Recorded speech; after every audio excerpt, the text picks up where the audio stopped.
आपने ज्वाइन किया है, क्या प्राथमिकताएं यहाँ रहेंगी? आपने अलग अलग थानों में यहाँ काम किया है, लेकिन महिला थाना जो आप खुद बता रहे हैं कि मैं पहली बार महिला थाने में आया हूँ, कैसे चुनौतियों से जूझेंगे?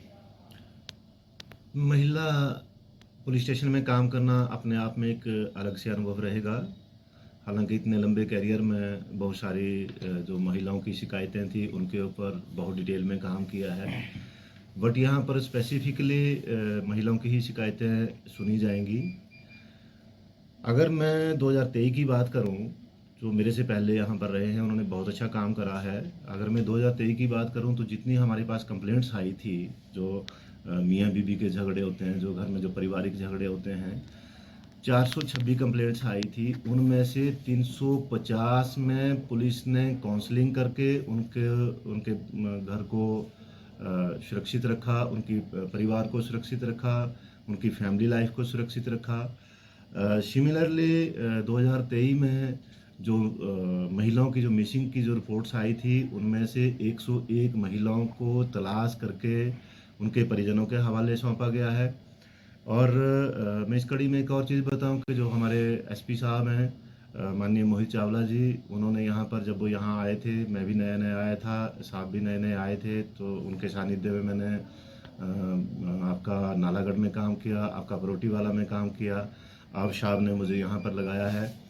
साहब ने महिलाओं के खिलाफ जो अपराध होते हैं उनमें तो सख्ती से काम करने के आदेश दे ही रखे हैं।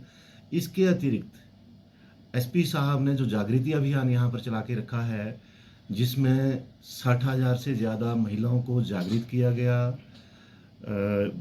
इंडस्ट्रियल यूनिट्स में जाके, स्कूलों में जाके, कॉलेजेस में जाके, ग्राम पंचायतों में जाके, उसके पीछे सिर्फ और सिर्फ साहब का यही ध्येय था कि महिलाओं को उनके अधिकारों के प्रति जागरूक किया जाए, उनको क्या करना है, क्या नहीं करना है।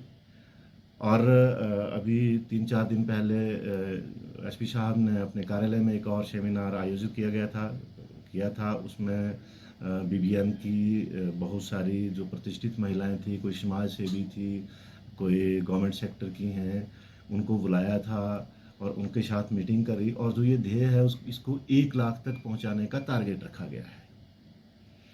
एक सबसे बड़ा सवाल है कि आपको जो महिला थाना के क्षेत्र में अमूमन ये मामले पाए जाते हैं कि बच्चियां कोई 12 साल की, कोई 14 साल के हिसाब से केस आते हैं। उन केसों को आप कैसे डील करेंगे? पहले की कार्यप्रणाली और आपकी थोड़ी सी कार्यप्रणाली में कैसे अंतर रहेगा? देखो, अगर हम लीगल बात करें तो जो जो लीगल बात है वो तो जो कानूनी पहलू हैं उन्हीं के हिसाब से चलेगा। बट मेरी अपनी एक इच्छा रहेगी कि जो महिलाओं के प्रति अपराध होते हैं, असल में समाज को जागरूक करने की ज़रूरत है।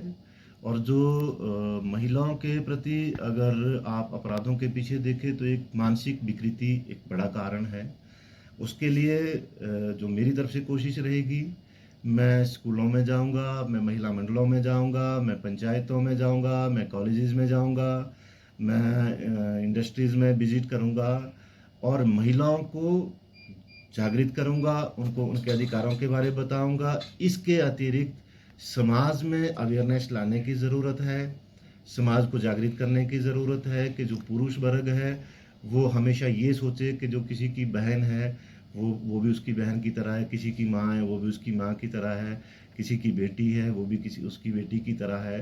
तो जब तक हम समाज की मानसिकता नहीं बदल सकते तब तक थोड़ा मुश्किल है।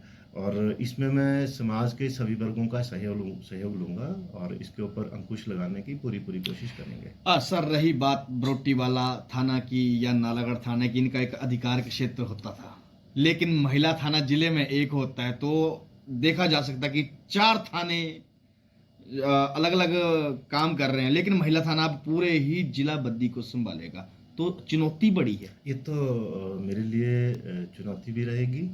पर इससे निपटने के लिए जनाब एसपी साहब ने मुझे यहाँ लगाया, मैं उनका आभार व्यक्त करता हूँ और कोशिश करूँगा कि मैं उनकी इच्छाओं के ऊपर अच्छा उतरूँ।